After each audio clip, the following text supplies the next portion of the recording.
Yeah, good day everyone. Welcome back to Mathematics is Fun class. And today, by the grace of God, we shall be looking at a topic that says indices. So we'll be considering indices today, and then our focus will be on external exam, WAEC, NECO, and the likes. So we're going to start with WAEC. On the board, we have 4 questions. We have 2005 question 12, that's our example 1. We're going to treat this as an example 1. And our example 2, we have 2011 question 46, and then we have it as an example 2. Example 3 is from NECO question, so that's 2004 question 1. And then why we have the fourth one to be from WAEC 2013 question 2. Alright, let's start. Once we have this kind of indices is called exponential indices. And I need to tell you that all these things are very simple. So just pay attention to the solution now. Now to solve this, you have 2 raised to the power 7 equals 8 raised to the power 5 minus 2. To solve this, just make sure you have the common base, both here and here. Make sure you have common base. The least base here is 2. So this base also must have 2 without losing the value of 8. And that is to say that we have 2 raised to the power 7. Let me first write the question. 5 minus x. Then we have 2 raised to the power 7. Then we want to give this place 2 without losing the value of 8. That is to say that we are having 2 raised to the power 3. 2 raised to the power 3 is 8. Then what you have as your power, you put it inside the bracket. Then after that, then you can eliminate the base. That's it. You cancel the base. Then after that, write the power. 7 equals 3 into bracket 5 minus x. Then open this bracket. You have 7. 3 times 5, that's 15. 3 times x, that's minus 3x. Then here, you collect the like times. Then we have 7 minus 15. That is, you bring number to number. A number with variable to stay alone. Then minus 3x. Then 7 minus 15 will give us minus 8 equals minus 3x. Then don't forget that we are looking for x. So for us to find this now, divide both sides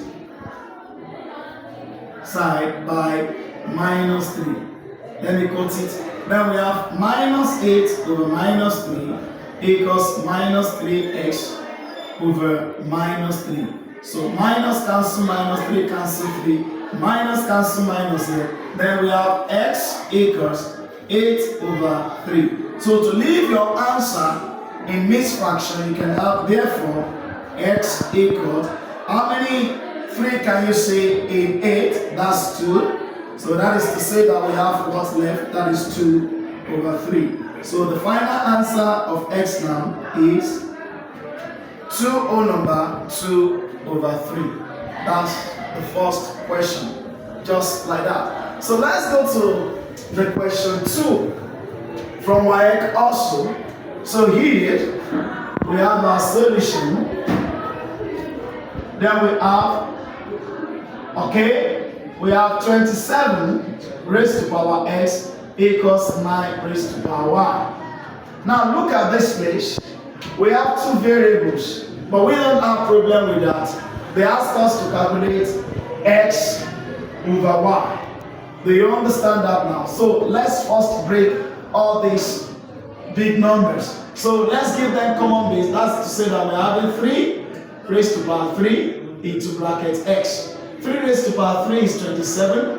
Then we have 3 raised to power 2 into bracket 1. 3 raised to power 2 is 9. Then here we can break the base. Then we have 3 times x, 3x equals 2 times y, 2y. Then after that, if they ask us to find x over y, then you take the coefficient of x over the coefficient of y. So that's what they are asking us to do. The coefficient of x over coefficient of y. So the coefficient of x here is 3, while the coefficient of y is 2. So when we now talk about the value of x over y, then we are talking about 3 over 2. So which is tantamount to 1 whole number 1 over 2. So that's all about that. That's all about that. So we move to the third question. The third question is from NECO. And if you look at this, you will think that we are having a very big question, but I can tell you with all authority that this question is very, very simple. Only if you can pay attention. Now look at this. We have 4 raised to power n equals 1 over 64. And that side we should find the value of 2n squared. Find the value of 2n squared. Then with that, let's have our solution. Then we have 4 raised to power n equals 1 over 64. And this 1 over 64 can also be written as 64 raised to power minus 1. Now, the moment you have something like this, what do? Very simple. Very, very simple. Give the both sides the common base. And the least base here is 4. Then let's go. We have 4 raised to power n equals, what can 4 carry? And give us 64. So we want to give this place 4 without losing the value of 64. So that is to tell us that we are having 4 raised to power 3. 4 times 4 is 16, and 16 times 4 is 64. So we have 4 raised to power 3 into bracket this power, which is minus 1. Then having said that, then we move by saying 4 raised to power n equals 4 raised to power 3 times minus 1. That's minus 3. So the next thing to do now is to eliminate the base. So once you eliminate the base, then you write the power. Then we have n equals minus 3. And that's just the final answer. And so therefore, n equals minus 3.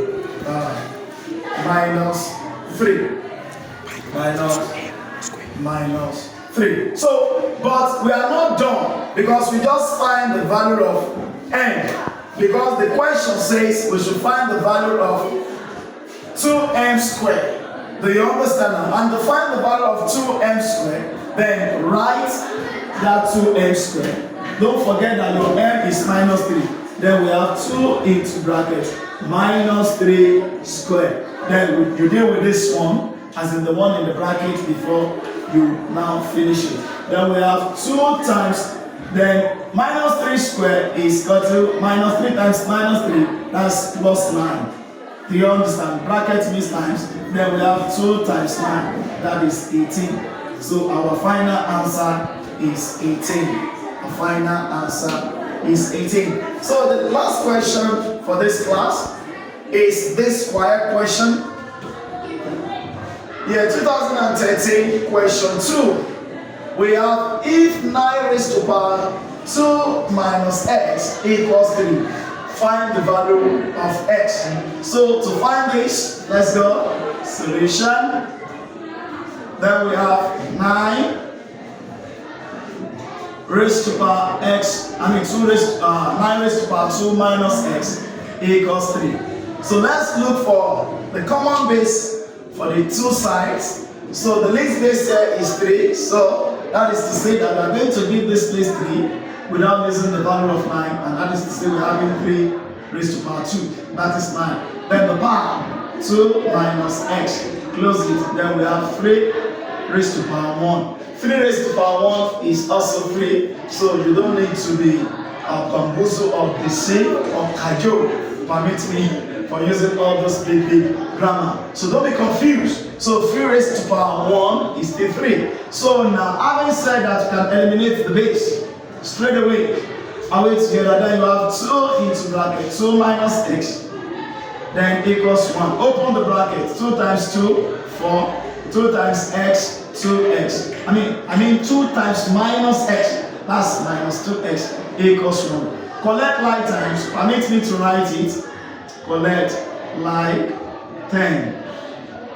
Now let's take number to numbers. Then we have minus 2x equals 1. When you carry a number that is positive to the other side of the equation, it changes to negative. That's minus 4. Then we have minus 2x equals 1 minus 4. That's minus 3. Divide both sides by minus 2. You are looking for s, and what is disturbing s to stand alone is minus 2. So divide both sides by minus 2. This cancel this. Then x equals minus cancel minus. X equals 3 over 2 or 1 number 1 over 2. Thank you. So this is the place where we are going to stop for today. By the grace of God, we are going to deal with more questions in the next class. God bless you. See you